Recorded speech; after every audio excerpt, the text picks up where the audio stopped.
please. Kinsey, Here. Logston, Here. Mossberg, Here. Parker, Here. Turner. Here. Go on to the next item, recognition of visitors. We got a couple of representatives from Garver here. And we've got Joe Don and Marion from the paper. We'll go on to the next item, consideration and action to approve the minutes of the regular meeting on December 10th, 2018. I move we approve the minutes of December 10th, 2018. Second. Got a motion and a second. Call the roll, please. Parker, Yes. Kinsey, Yes. Mossberg, Yes. Turner, Yes. Logston. Yes. Go on to the next item, reports. 5A, City Council report. I don't have much to report that I didn't already report last month. I do want to bring to your attention something that the city's working on getting out to everybody is a new app for the city. You can pay your bill, you can report potholes or water line breaks or any number of things. You can look at the job postings, meeting postings, everything from this app. It's still in a test phase right now, but it seems like to me it's working pretty well, and it's going to, particularly with the work order system, it's going to be a good way for us to have work orders put into a system that are able to be kept up with, and they don't go away until you check them off completed that they're done. Now, I suppose just like anything, you could check off something that was completed when it wasn't, but I think in practice this ought to be able to help us make sure we don't lose track of maybe some items that we get started on and don't get finished. Just keep popping up as work to be done. It's like I said, it's in a test phase right now.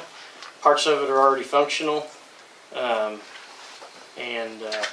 I'm looking forward to when we're able to roll that out to the public. So everything else is pretty much the same as it was last month. Still working on strategic land use plan, task force for zoning and code ordinances throughout the city. We'll have our regular meeting next Monday, or excuse me, Tuesday, because of the holiday. Joe Don, is there anything you want to add? No, not at this time. If you're interested in the app and want to start using it, you're more than welcome to download it to your smartphone. It's called C-Click-Fix. Is there a direct line to the city manager on there? Pretty close. Yeah, pretty close. There it is.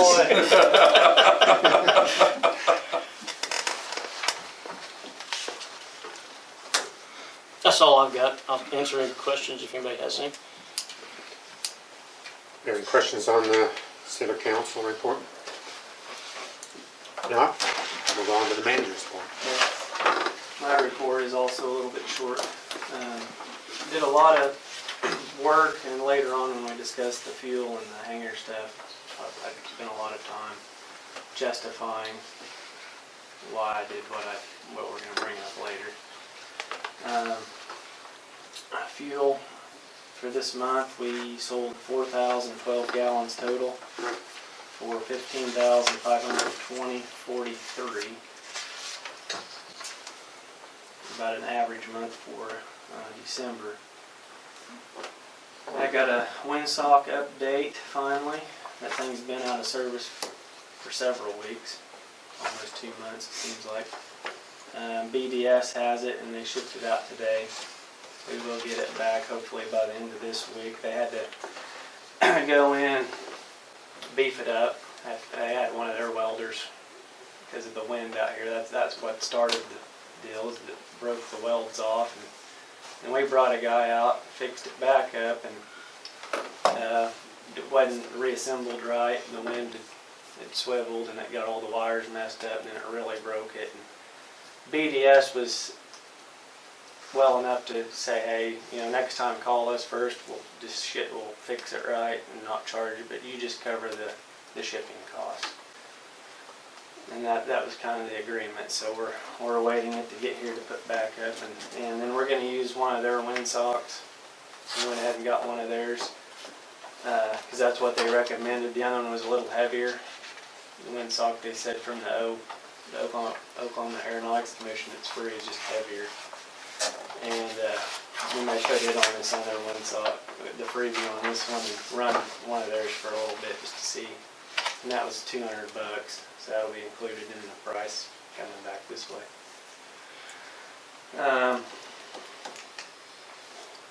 We had a guy from Libra Electric come out last week. We've got, these are 3 things from the past that still, we finally got a guy to come out. We've been on him for a couple months. And we've had real lights on the north end that are some days they'll work and some days they won't. They're just inadvertent. And he found that 2 of the control boards, he could hear them sizzling. He had a guy on the phone, he could hear some sizzling in there, and he goes, I'm pretty sure it's the control boards on the north end that's causing the problem. So he was going to go back, get us some estimates on those. In the past, we've kind of, breakaway got hit somewhere way back, and we've just kind of, on one of the real lights on the south end, and we've got it, or it's functioning, but it needs to be fixed right, so he's going to get us parts to fix that. And then lights on Bravo 2 sign. One of the sign out here at the intersection hasn't been lit up for some time. And while he was here, we popped the cover on it to look in it. And he found what he believes is a 200 amp or watt. I can't remember if it's amps or what. Little regulator down inside that he thinks is for been out, running out on us. So he pulled that and took it back. So we're gonna, this week he'll call us and see what that's gonna take to fix it. A lot of Libra Electric stuff we learned is fixable by us. Like the breakaways are easy to replace. It's the electrical stuff I'm a little bit nervous about, turning off stuff and knowing what to turn off. Because a lot of the parts he can send us, we can do it. So whether it's up to us whether we want the fee to have him come back out and do it or not. But it was nice to have him show us some stuff that while he was here.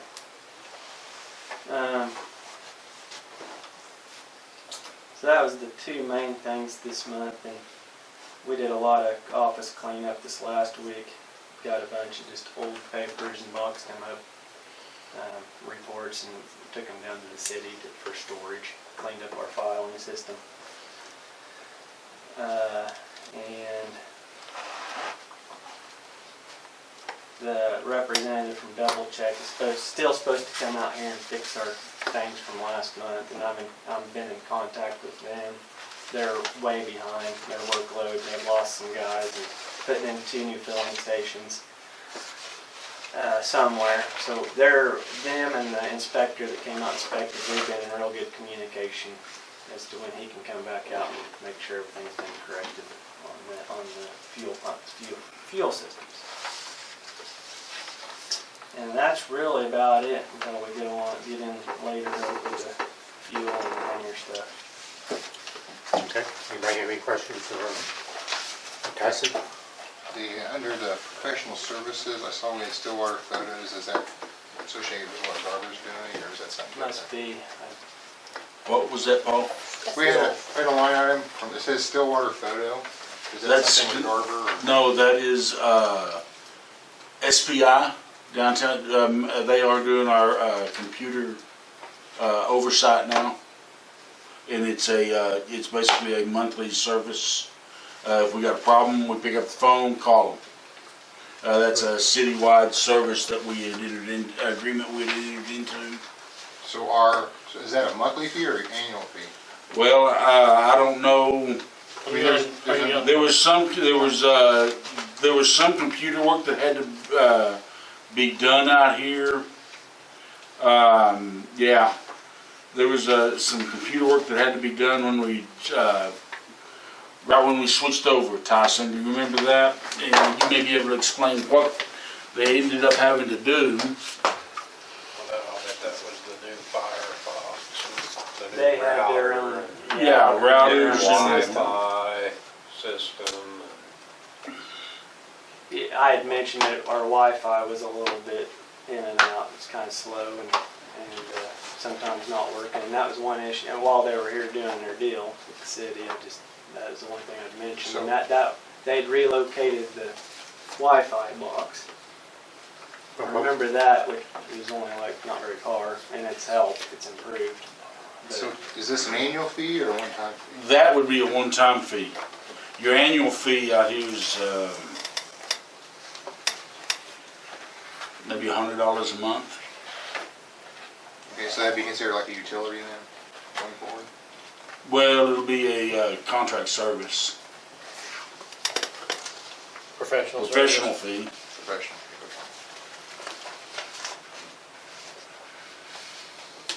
Okay. All right. Anything else?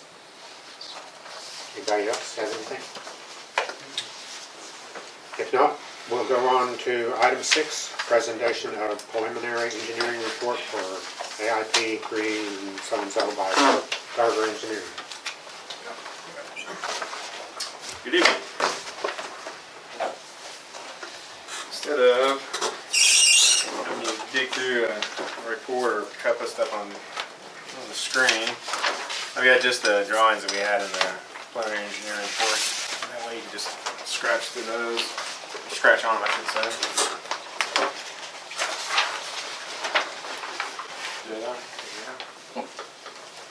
I'm going to use this for conversation's sake, and then go from there. And the other component I'm just showing the tail is, this is just the excerpt from the cost estimate from the preliminary engineering report also. So,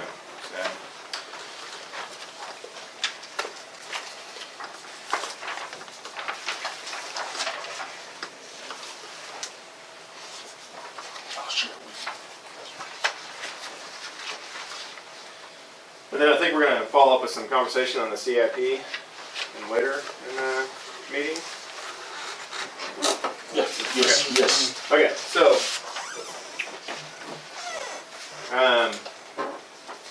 anyway, so what I'd like to do, and I have Caleb Coltrane with me, and he's with Garver, and he actually will be working with you moving forward on this, and has helped just with the technical aspects of it and whatnot. But I'm gonna go through kind of the meat and potatoes of the preliminary engineering report, where the key information that we have in there, and then just some items that we want to point out and discuss. And then Caleb's got some alternatives that he'd like to discuss a little bit later on how maybe to look at repackaging the funding a little bit. So I'm going to present just the straightforward. We're just going to go with $150,000 a year NPE funding and go from there. And then, like I said, Caleb will follow up with that. So in the preliminary engineering report, what we did is we took the fleet mix information that we pulled down from the FAA records, and then also information that we received from Tyson on aircraft that are using the airport, operations that have taken place over the last, the average over the last 3 years. Developed a fleet mix for that, and then one of the things that was critical for that is in the planning, as we discussed in some previous meetings, how big does the apron need to be? We kind of looked at the minimum size that we could say is the minimum apron that we need to expand to, and then we had the maximum justifiable size that we could, we could justify the FAA and say, hey, you could use this. Then we also discussed, well, how much apron do we want to maintain and take care of? And we'd identified that was around 4,600 square yards of additional apron, and about 1.5 million of construction costs associated with the apron. We're still having some discussions about the supplemental appropriations. That's a hot topic for airports, and that's some information that we should find. We'll start finding that out in February. Is kind of what we're hearing on the street. But for tonight, we're going to take that and set that aside as though that it doesn't exist, because we don't know what's going to happen with the supplemental appropriation.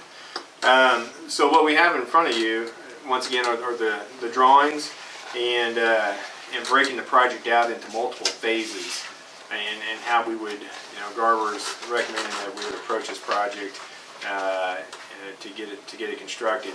And in order to do so, what we've done is we've looked at what what's typically available with the MPE funds, $150,000 a year, and then broke the projects into components so that we could get a good size or the maximum project for the funding that would be available before the airport would start losing that funding.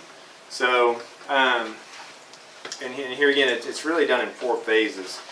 And I'll kind of go through the quick 4 phases with you, and then we'll discuss what those phases will look like.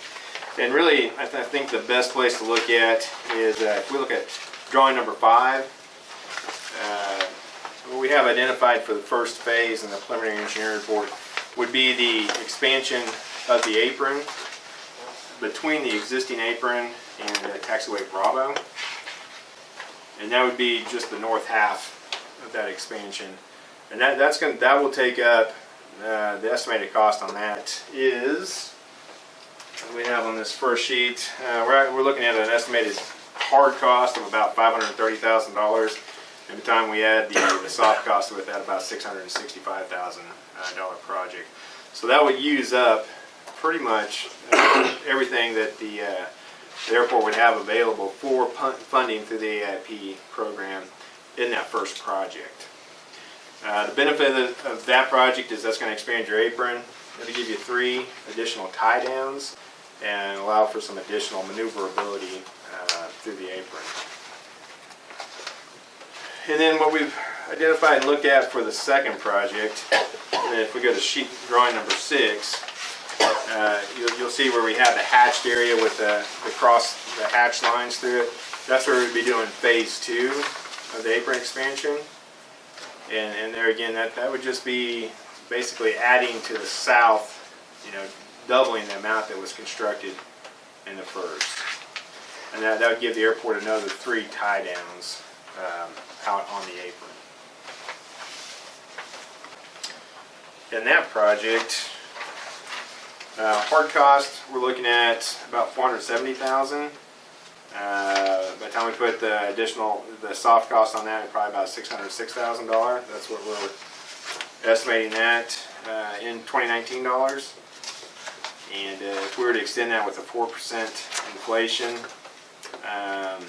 into 2023 dollars, which would be when the airport would have that MPE funding or the AIP funding built back up, it's about a $709,000 project. And what we did is looking at inflation, kind of historically, what's going on now with the economy. We selected 4% as what we felt like was a good inflation number. I don't think we've got you short on what inflation is going to be, but it should be a good solid number looking forward. And then what we have for the phase 3 project, that'll be shown on drawing number 7. And that just has to do with the construction of the connector taxiway A3.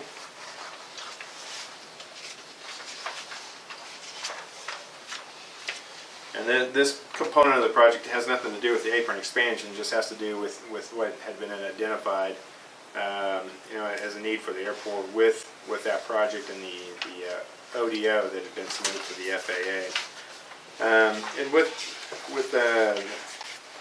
project number 3, we're looking at hard cost of about $390,000, and then putting the soft cost on that, the total project is about $485,000. We're projecting that would probably be a project that the airport would be able to construct in 2027. So putting a 4% inflation on that, looking at about a $663,000 project. They're again bumping right up to what the airport is going to be allowed to bank just prior to starting to lose that money. And then the fourth project, and the least sexy of all the projects really, is just removing the connector taxiways that have been identified in that ODO and in the original scope of the project, and then cleaning up throughout all 4 of these projects. We're addressing some of the taxiway lighting, between the taxiway Alpha and taxiway Bravo. So this 4th project just kind of, as we're removing those taxiways, cleans up some of that lighting also. And what we've got estimated for a cost on that is a hard cost of about $390,000. Let's see with this. Yeah, 390,000, and then put the soft cost, which is all the administration and construction observation services and the grant work. It's about a $485,000 project in 2019 dollars. And if we project that out to year 2031, with a 4% inflation, it's about $776,000. So the inflation has a pretty big kick on the additional cost of the project. Here again, the way we took this and we put this together is, most importantly, we want to identify what the first project might look like and will look like, and our recommendation for that first project. And then from there, break those other projects, apart and match them with the funding that will be available, and then really truly project what the cost would be. So I'm going to let Caleb visit a little bit about some alternatives that could be considered, and then I'll wrap up some comments when he's finished and let you guys poke holes in it, and then I'd be happy to answer those questions. Okay. Thanks, Jeremy. Because Jeremy mentioned a lot of the things that you see in those cost estimates that drive up the prices are inflation. Also, when you break a single project into 4 different phases, you're not getting your economy of scale. Your price per square yard of concrete is going to be higher. And then also the soft cost, paying to repackage and rebid, and then additional construction observation materials testing for 4 separate projects adds up over one project. So if you were to take all those numbers and bring them back down into one project, it would be significantly less, or 2 projects. So what we want to do is just bring up some ideas to you of what you could do for different funding packages. Obviously, the first would be if supplemental apportionment funding does come through, then you can do all the project as one complete unit. That would be the most preferred. And then the least preferred would be to do a phase 1, bank up for 3 years, do a phase 2, bank for 3 years, and continue that. So you're taking 12 years and a lot of money to do all the projects. Another alternative that Jeremy and I were talking about is your first phase 1 project coming up this year or next year is pretty well set. There's not a lot of other funding streams that come available that quickly if the supplemental apportionment doesn't work out. But one thing that we could do is with the second phase is talk to the OAC, show them the engineering report, show them how much additional cost is just due to interest in breaking the project up into pieces, and see if they would get on board, so that in phase 2, maybe you still do phase 2 4 years down the road, but you're using $600,000 of your own banked up funding, and if they can kick in additional funding, you could save a lot of money on the overall apron and taxiway program. So it's something we can bring up with the OAC if you guys are interested in that as an idea. That's not guaranteeing they would give you the funding. Sometimes they'll do that and just provide the additional funding through discretionary or entitlements. Sometimes they will do that and transfer expiring funding to your airport from another airport with the contingency that you pay it back the year or 2 following, which even with an option like that, you would still save money by doing it as a bigger project. But those are some ideas. So once we start to wrap up the design, that may be something we do to approach the OAC, and either we can bring that to them or we can get a joint meeting with JODON or with people from the Airport Advisory Board to talk about that with them. And I think having people from the airport definitely carries additional weight, because consultants are always chattering in their ears. They are very interested to hear what airports have to say, along with, and sometimes even more so than what the consultants, Right. What our thoughts are. Right. And at the end of the day, the cost savings, you get a little bit in the construction savings just from the economy of scale, but what you're really saving is interest, and they'll love to see is you're dropping your consultant fees that you're paying a lot, because you're not paying us 4 different projects to be out there watching it. So it should be a pretty good sell to the OAC, but part of it just depends on what money they have available and in what years. And they usually have that programmed out about 3 years. So I say it's not likely to go get a bunch of extra funding added for this phase 1 project in the next year or 2, but they would be much more likely to be able to work it in 3 or 4 years down the road for that phase 2 project. Any questions? Well, yeah. So what I want to say is as Caleb and I both mentioned, the phase one project, that's pretty well set. Now, that's what we'd recommend, unless the airport board says, nah, we want to back that down a little bit. With the funding that's available, that's what Garver's recommending. Let's move forward with this being the first project, setting aside the thought that the supplemental appropriation money could be there.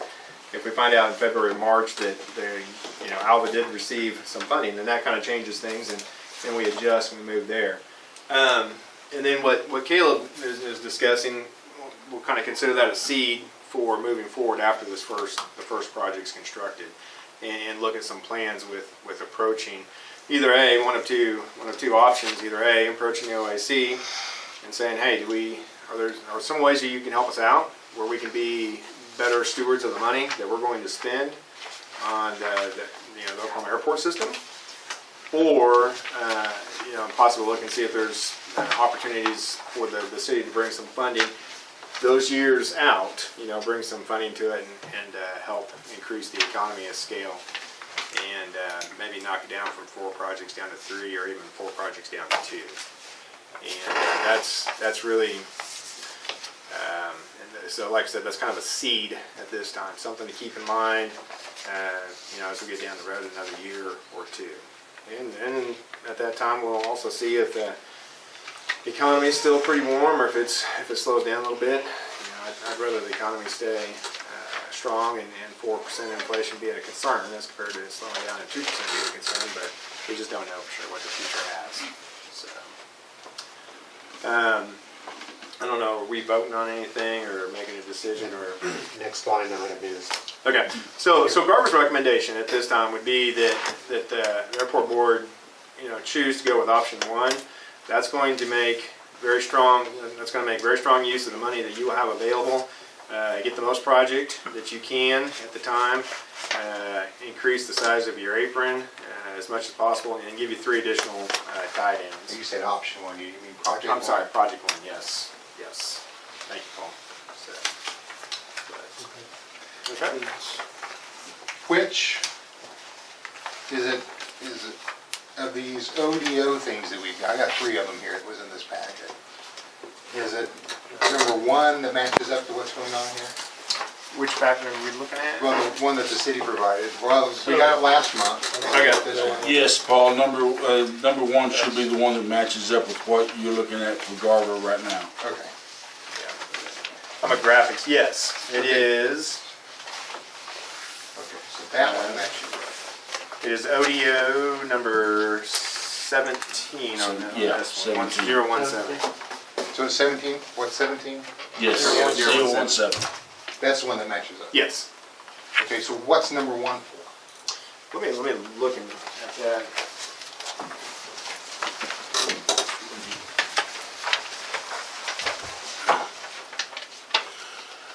Because it's got, Okay. That was provided just as information. I think it was last year's. well, I've got number 18. Right. And that one, Let me back up, Paul. Okay. So I'm just trying to sort paper. No, so I very much understand. So what happened is when we went through and we updated the CIP in anticipation of submitting that, I updated the ODO numbers to coordinate with what, starting. So what was 17 got updated to 1. So they're really one and the same. So 17 became 1? Yes. Okay, so we went from an estimated at 1.5 to 2.9. It almost doubled. Right, and a lot of that is due to the inflation and breaking it up into multiple projects. And that's what Caleb was working to describe and point out, is just due to the cost of breaking it up in multiple projects. They're just, bidding the projects multiple times, the engineering services associated with multiple projects, the mobilization of the contractor to the project multiple times. That's where that came from. That's fine, I just wanted to make sure I was. Okay. Yeah. Because 3 months from now, it might be hard to figure all this out again. Hey, 3 months, that's 90 days away. So, yeah, 89, 88. We want to go on to item 7, which will be discussion and acceptance of Garver Engineering Report AIP 3-40-003-016-2018.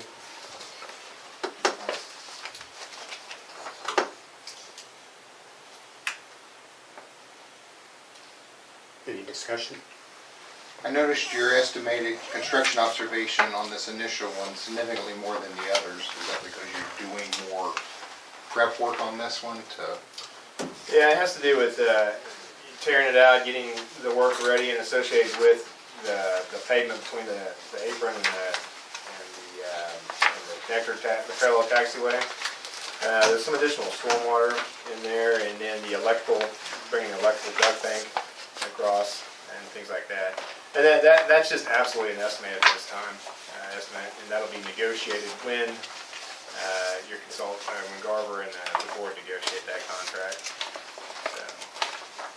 So then, like if we voted to do this number one project, upon its completion, and let's say we're going in the timeline that you just laid out, Right. theoretically, are things left in such a way that then we don't have to worry about erosion or maintenance to the edges of the apron that are left bare to continue on? I mean, there's no maintenance headaches for us, I guess is what I'm saying. Right. No. So there's a couple things going on in this first phase, or a couple things that are going on to work to set the project up for success in the future. One is bringing that electrical duct bank, underneath the apron in anticipation of the future electrical work that's going to be done on the airfield.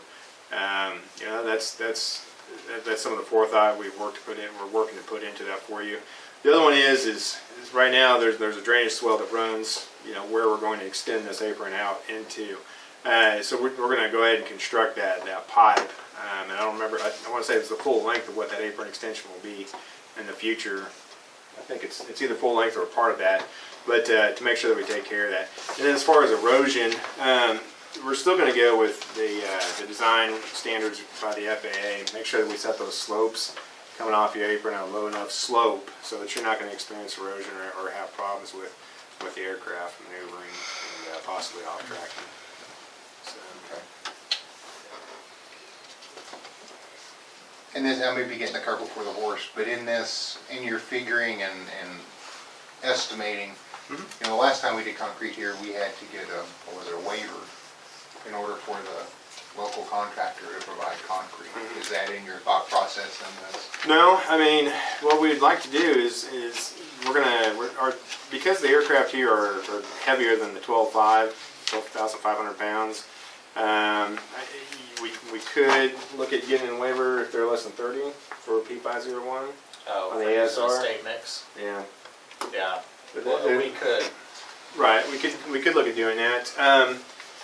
We've had some projects. We just had a project that wrapped up construction in Alva. I know that's not Alva, but Moreland. That's not extremely close, but there, and then another one in Guyman about a year and a half ago.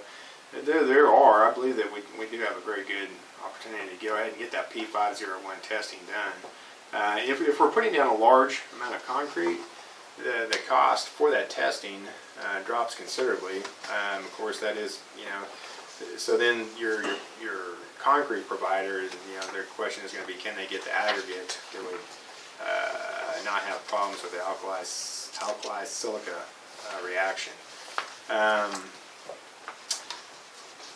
I would prefer to go into it with the anticipation of using the P501 as the FAA specifies, and then if we need to look at doing that because the contractor's just saying that they can't do that, then maybe consider that. But it's a better. There's a reason the FAA has that is it's going to keep your concrete from having that expansive issue with that reaction.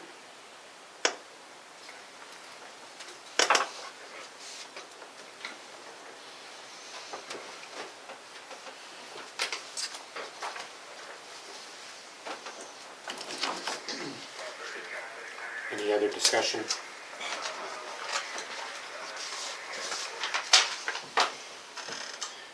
And one other thing that Caleb and I have discussed is when we put together a bid package, for this first project, we're gonna put together a base bid for what you see in there. But then we'd also like to put together an ad alternate where maybe we could get, the airport, if bids were to come in very favorable, and we could do some additional concrete work. Let's go ahead and get that included in the project. But if the one thing that we want to do is make sure we put a base package together that's going to match the funding that you have available so that you can go move forward and award a project. But also, sometimes, when bids come in very favorable, if we can add that additional work to it and stay within the funding that we have, then that just gives you that much more apron to work with.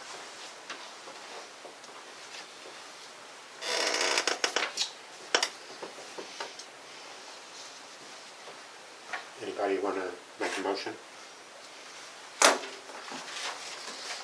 Item 7, we either accept or reject the report. By accepting the report, then we're accepting to do it in the phases as the outline we have presented here. That's the way I understand it.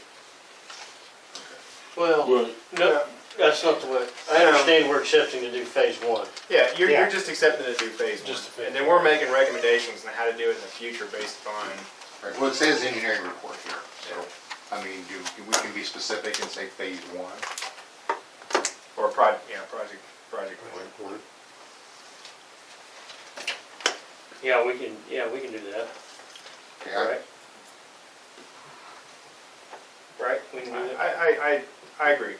And if that builds more confidence on your part, I think that's a good thing to do. Well, I mean, There's so many variables, There are a lot of funding and variables. things well, I that, mean, everything's so technical by how things are worded in here, I didn't know Does, how far we. so does approving if we accept the entire report, really it's still contingent upon funding and bids coming in? The entire report is us telling you, this is what we recommend, okay? And if you were to accept the report, what you're basically saying is we have this information, we acknowledge it's there, and we're gonna proceed, generally as for now, with what works, and the recommendation is to go with project 1. But Let's say the supplemental funding But if becomes supplemental available. appropriation comes along, the report hasn't changed except for how much we're gonna necessarily do, and then the project, we're still gonna construct the same type of project, the I same mean, style. I don't have any problem making a motion for accepting the report, but do we need to specify to go ahead and proceed with project 1? I think that's Or up is to everybody comfortable? That's up to the board. As far as Garver's concerned, if you were to give us a verbal or I mean, am I- actually I think- an am I email okay? saying we want to do this. Can I that's do not- that that's without not what we're this? looking for. I think we're good either way. I think by accepting the report, we're accepting that we're planning 2019 to start this project 1. Well, let's break it down, we would do this. I make a motion that we accept the report. Second. call the roll. Kinsey, Yes. Parker, Yes. Logston, Yes. Turner, abstain. Mossberg. Yes. Okay.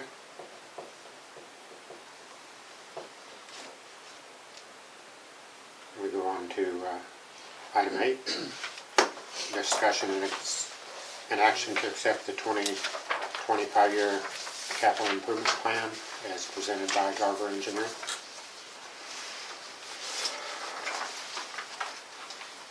And can I And discuss that this a little bit?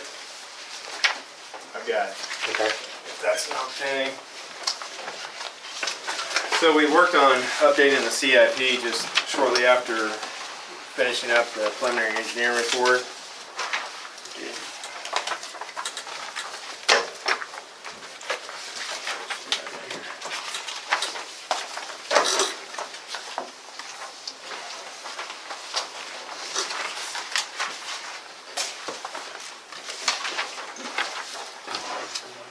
And in the preliminary engineering report, one of the things that we did identify is the anticipation of going to construction in 2019.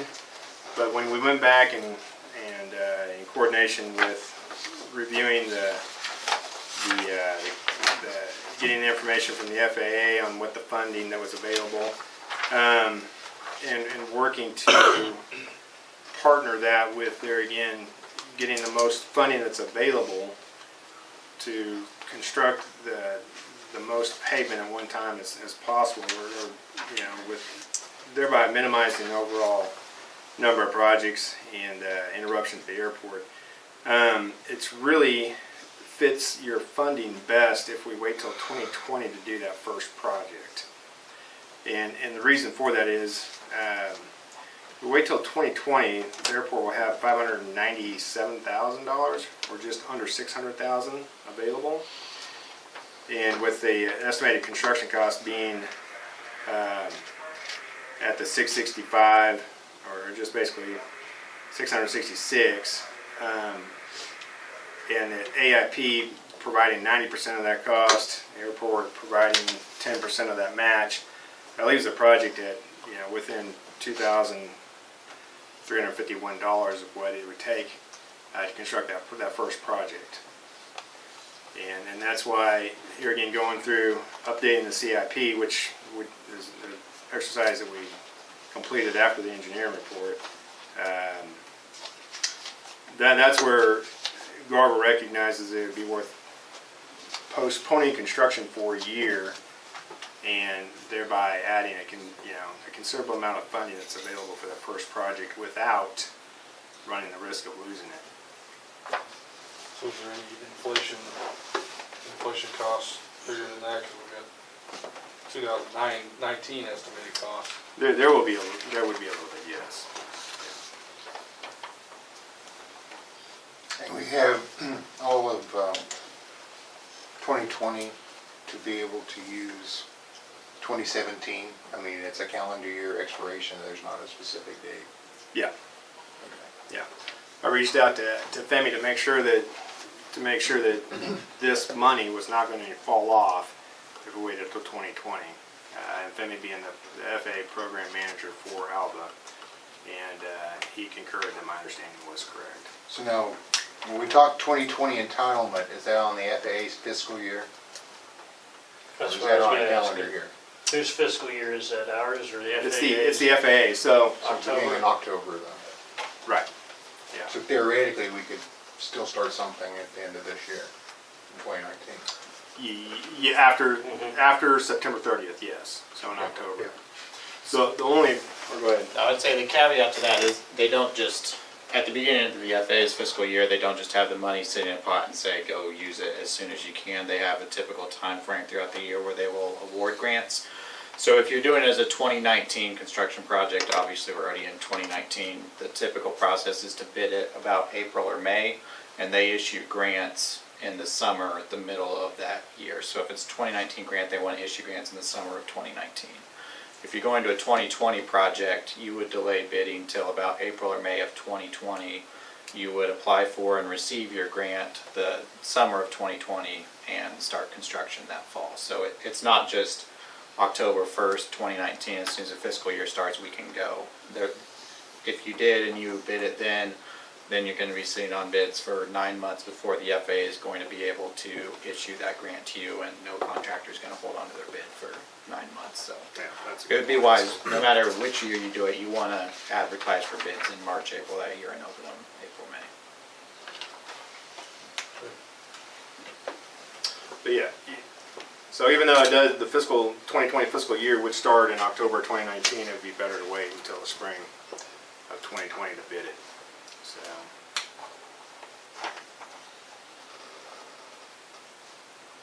Yeah, this time next year, we'll be looking at the bid specifications, getting ready to send them out. yeah, and we'll still put together, our obligation is we'll still have the package together and ready for you before that. But that's when you would actually prepare, begin preparing. The beauty of it is, at the very beginning of the year, you would go have this package out before the contractors are looking at other projects coming out of the market. So, Any other discussion? I move we accept the CIP, the 2025-year CIP is presented by Garver Engineering. Second. Second. Would you call the roll, please? Was it Caleb the second? Caleb, second, yes. Kinsey, Yes. Mossberg, Yes. Turner, Yes. Logsdon, Yes. Parker. Yes. We'll go on to item number 9. Discussion and action to appoint 2 commission members as a request for qualifications committee to select the airport engineering consultants Alva will retain for the next 5 years. Okay, the FAA requires us to go out for bid for consultants every 5 years. We have not done that since I have been here. So this is a process we just need to go through. I did talk to Garver about this prior to their coming to the meeting tonight, so they're not surprised by this this action at all. What we would end up doing is, what the committee would end up doing is finalizing the project descriptions. I've put in some generic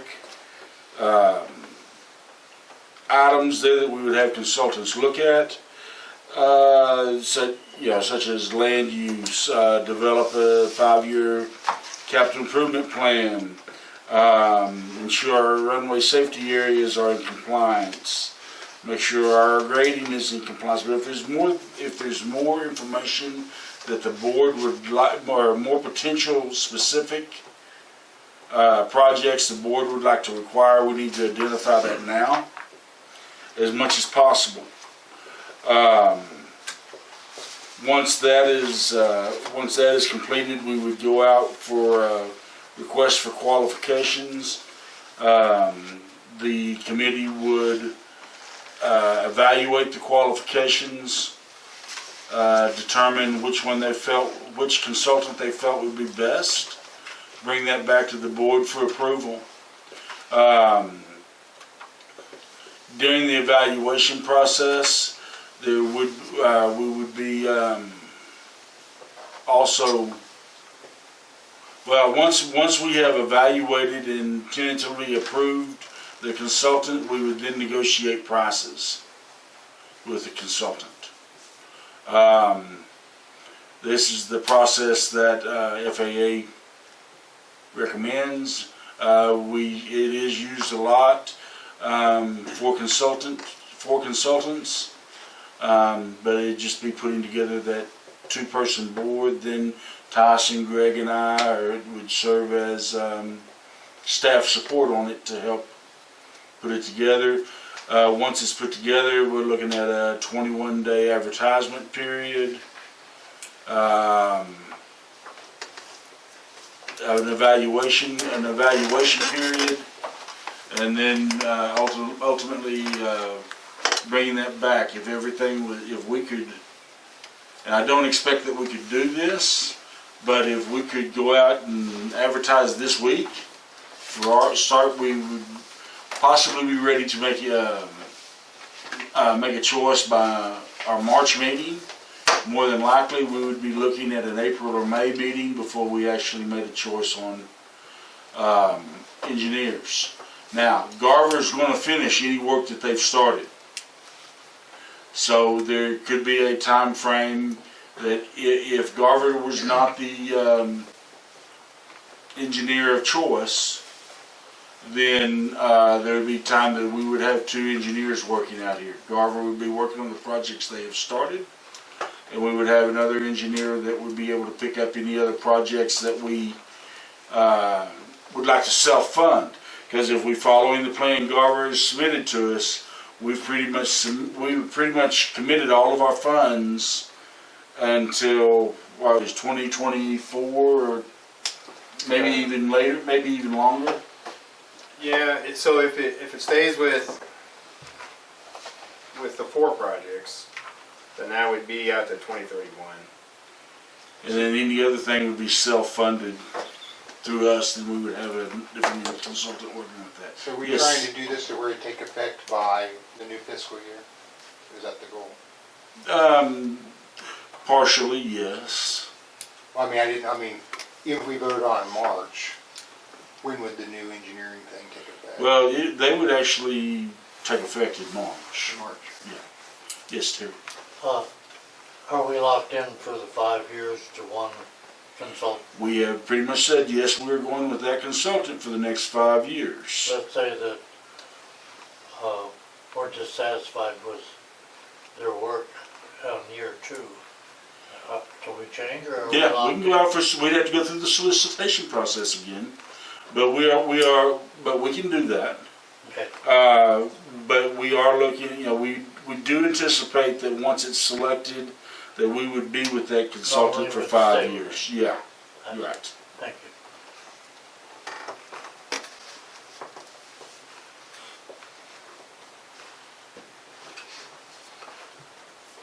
Any more discussion? And by going out that long, it allows us to maybe, you know, it gives them some security that they know they, as long as they're doing us a good job, they're gonna have business. And for at least the 5-year period, and we can, hopefully get a little bit better price that way, when we do go to negotiate.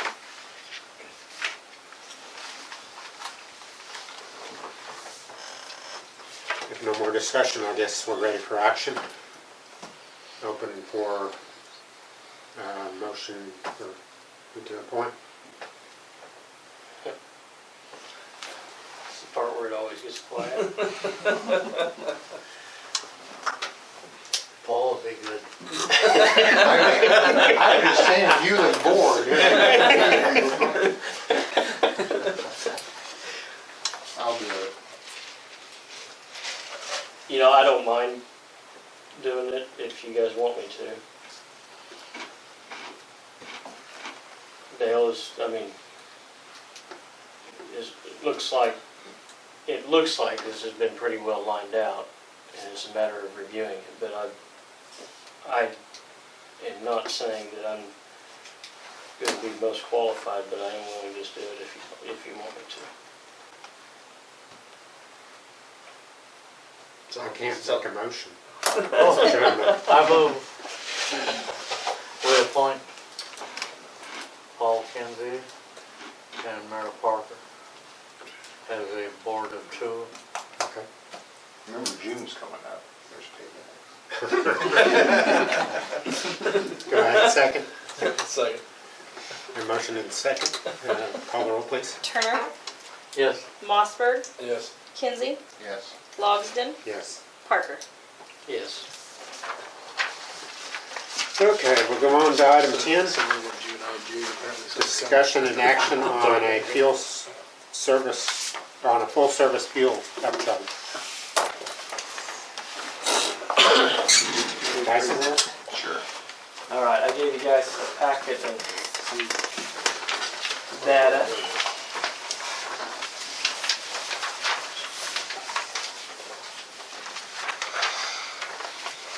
First sheet, I believe, is what we spent on the truck. I guess we could go over that just a little bit, just on what the cost is to operate the avgas truck.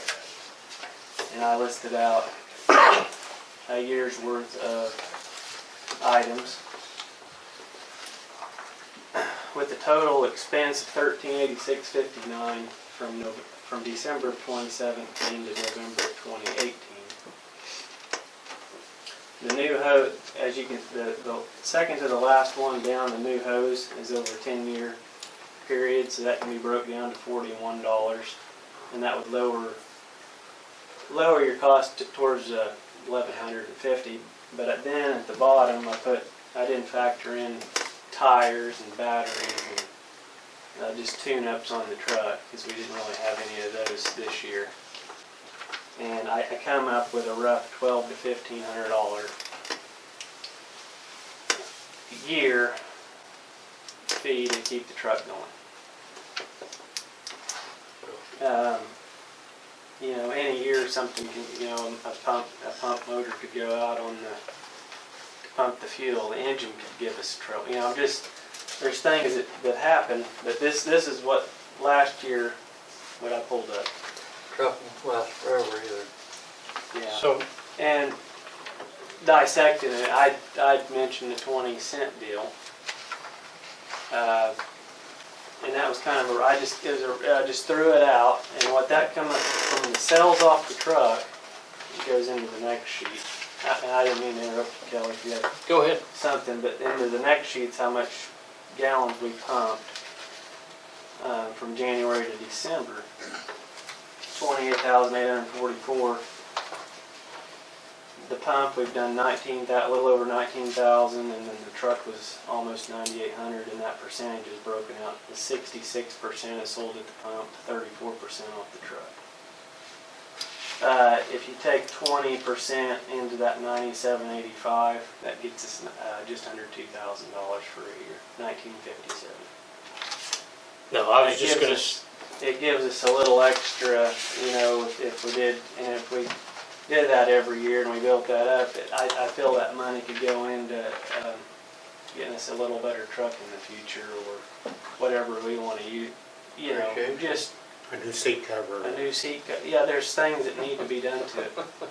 We still have to put the decals on it. We're probably gonna have somebody fix it up. You know, there's costs in it, and So you're comfortable with the 20 cent? I'm figure? comfortable with it, and we got feedback from most of the majority of them are for it.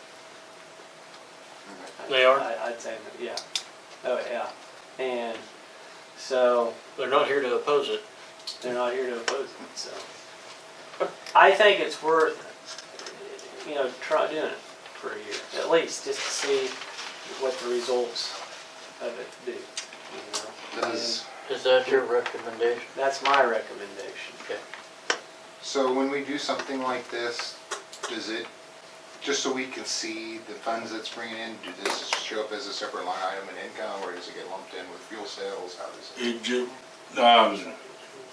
I guess we could break it out. It depends on how Tyson reports it over to us. But typically, it probably just get lumped in with the fuel sales. You could probably, let's see, on your regular report, you break it out by the truck and by the pump though, don't you? Yeah. For gallons? Yeah, I do, it's in there. It's in there. Have you thought about how are you going to record or document this? I just was gonna use spreadsheet. That's fine. Well, what I'm trying to get at is make sure that if anyone ever approached, like me, outside of a meeting and said, I don't think so-and-so's getting charged the 20 cents and I'm getting charged the 20 cents. You see what I'm saying? I got you.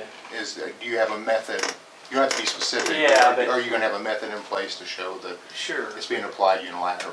yes.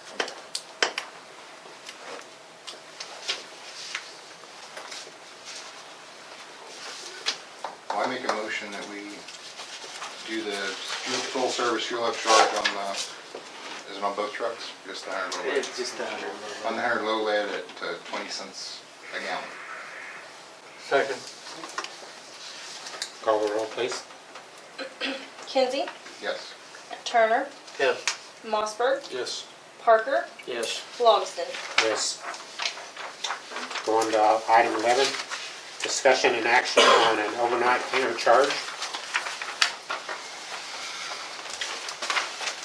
You understand this is There coming was in. a, There hasn't been anything set, and Tyson's come up with this proposal. yeah, Makes there's sense. nothing set right now, and I called several airports around. Woodward, I got some information from them, you can see. A lot of these airports are, the manager, it's kind of at their discretion how they want to charge too. But Woodward had a standard, you can see 20, 30, and 50, based on the size of the aircraft. And then the gentleman told me the cap of 525 on the larger aircrafts. And he mentioned this is like pipeline helicopters that need maintenance and need to hang for a little while. And and so they gave me the most information. I talked to Perry, Clinton, Weatherford, and I jotted down what they told me. I tried Ponca City and they hadn't gotten back to me on what they're charging, but it gave me a really good idea. As you can see, Perry's 15 a night is the lowest for a little airplane, in 125. They hit a 125. They cap it after like a week or two. You know, my theory was, you know, when they hit a week, then if they're here a week, then that's after that we cap it at what it is roughly. How's the cap compared to our regular hangar rent? It would be about double on a community. Not quite that time and a half. And I put, you know, like this small single engine is mainly what we get. And I did this because we have hunters and people that come up here for weeks at a time. And, you know, they're happy to give us a $100 bill. And that's what, it just kind of felt right. You know, they kept me in here for 10 days. And $100 was, they were glad to give it to me. Talked to the helicopter guy out here that we just let him use the round top for about 4 nights. They're still kind of using it. And I kind of shot myself in the foot. I said, well, what about 15? And he goes, I'd done at least 100, you know, I'm thinking. But after I thought of it, you know, they're going to buy some fuel, and things like, and that's what some of these other like larger airports do. If you buy fuel, then they like waive one night. But this is like the cities, the bigger ones. I've talked to them. But a helicopter takes up half. That thing takes up about half of the round top, whereas 3 airplanes could be getting 300. And that's why Woodward had charged, you know, the 50 that they did. For the space of the plane. And then, you know, like a cabin class, they're going to take up about 2 spaces for a little airplane, like a 421. So if you have a plane that's there 35 nights, so you have 1 month, do the extra 4 nights get the 15 a night, or do they get charged the second month? It just goes back to the 15. Okay. That's what I would do. That's why I was just curious. Yeah. I like the proposed rates you got here. I think they're fair. I think they're fair to us and fair to the pilots. And I haven't heard anybody oppose it. I've ran it by some people, some transients, and even people on the field, and you know, they think it's very reasonable. Lots of times they feel lucky to have a place to get Yeah. in. I would imagine, especially out here. Yeah. Golly. I move to approve the overnight hangar charges as proposed with small single engine, light twin engine, $15 a night with a $100 a month cap. Cabin class twin engine, $25 a night with a cap of $175 a month, and the Jets large turbines helicopters, $40 a night with a cap of $250 a month. As proposed. We have a second. Second? Call the roll, please. Parker, Yes. Mossberg, Yes. Turner, Yes. Kinsey, Yes. Logston. Yes. We'll go on to item 12, remarks and inquiries by airport board members. I know it's early in the year, but I was curious if we need to be thinking about what we need to do to get the turf runway where it could be operational this year. Do we need to pack it more? Do we need to smooth it out? There's been a lot of discussion on that. When they planted, we didn't get the rain, and it barely came up. We had more weeds, and we had some, you know, they sprayed the weed. And they made Steggs was nice enough to come in and hit it a couple times, and trying to get the grass established for what we put into it. And then we thought we might come back in and maybe once we got that established, kind of harrow it, smooth it back out, and that was the idea. That's the idea behind it. I'm up for whatever you guys suggest, because I don't know if you harrow and try, because packing didn't work. We tried to pack it at different rains, and it's still a little rough. There's farmers that said if you come and get our harrow, we can drag it. It's going to rip the grass up some, but I think it'll come back in. But I know, yeah, we want to get the thing smooth. I've got a 4-foot one you can use anytime you want it. Try. And that's what And I I use. mean, you know, it's going to I used tear it. into the grass. Yeah. But we were trying to get the grass to, what I'm saying is to establish more as we got these rains and control the weeds, and we got the grass going in the right direction now. That I think we can tear it up some, and it'll. Does anybody smooth it. know when we should tear it up? I mean, is there a better time to tear it up, like earlier in the year? I think April I'll or something. interject here. I've heard that going back to what Bruce said, it'd probably be better to do it along Oh, yeah, where the, first of April or something. yeah, because we've got the Bermuda, we got some good Bermuda starting out there. I mean, we've got good areas of grass starting, we don't wanna kill it. But, and that's why I think if we go to a harrow, just a spike harrow, and if we have to do it with a four-wheeler or whatever, if we just kinda knock the ridges down, that'll help a lot. Because that's where all the compaction is on those ridges, because we just, it furrowed it down in the ground when it sprigged it.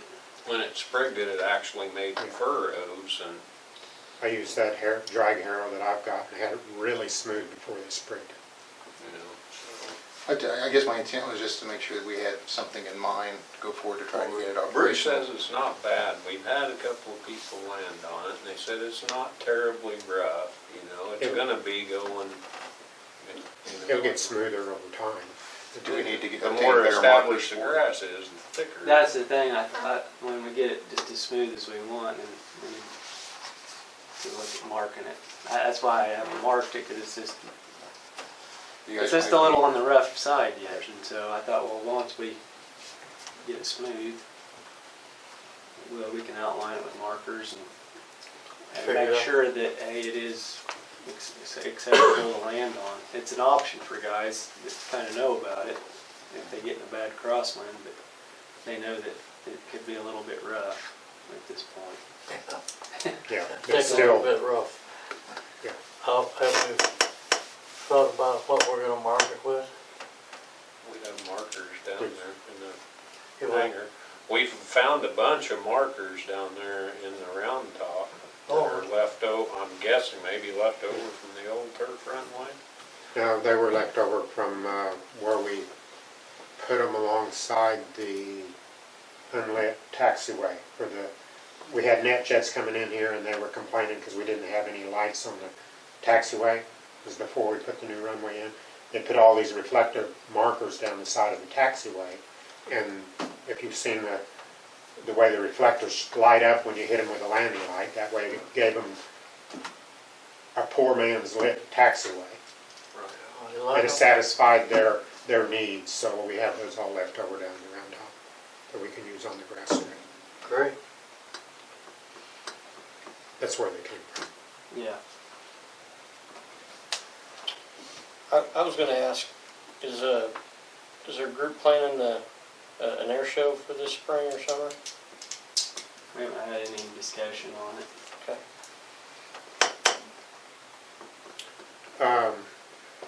Who's taking care of the VFW building now? Is anybody in the ball field? Don't know about the ball field.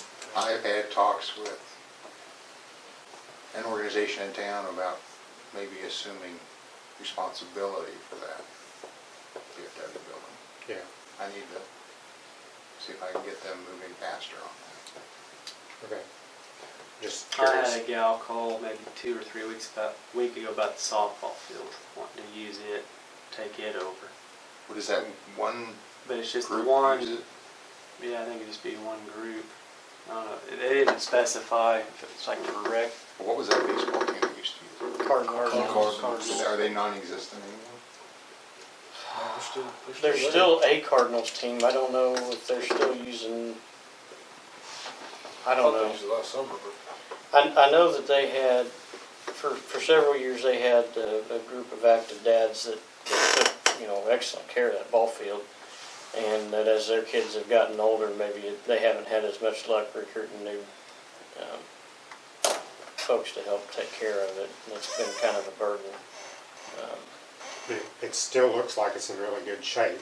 Somebody must Well, be taking care of it. They had it in really good shape. And the dads that I know that are involved, it wouldn't surprise me if they're still taking good shape, taking good care of it.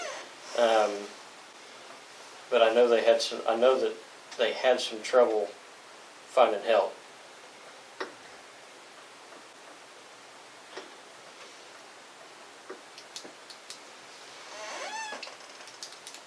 Any other inquiries or comments from the board?